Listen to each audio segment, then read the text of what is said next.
बिल्कुल स्लो कर जी दोस्तों, दोबारा से हाजिर खिदमत हैं। अब हम ब्रिज के ऊपर पहुंच चुके हैं। दरिया सतलुज अपनी आबोताब के साथ बह रहा है। इसकी कह लें कि हाँ, एक एरिया जो है वो आबोताब के साथ बहता हुआ हम कह सकते हैं, बाकी जो है वो ज़्यादातर खाली है।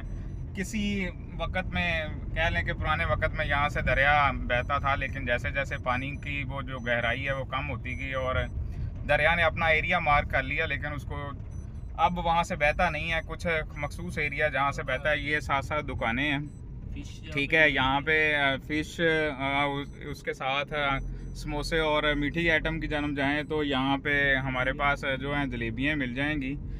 घराटू जलेबी जिसको कहते हैं वो भी दस्तयाब है, और बोतल तो कसरत से यहाँ हमें नज़र आ रही है। मज़े से जो चीज़ें हैं वो ज़्यादातर यहाँ हमें नज़र आ रही हैं।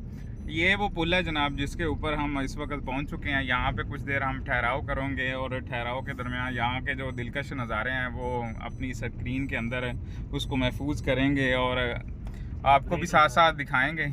ये हम रुक चुके हैं और हमारा जो काफ़िला है वो तकरीबन को 5 लोगों पे मुश्तमिल है, ठीक है। और ये सारा दरिया का एरिया है, आप इसको देख सकते हैं। ये इधर से दरिया का नज़ारा है और ये सारा एरिया है, ये सारा दरिया का एरिया है, ठीक है। ये हमारा सारा काफ़िला है।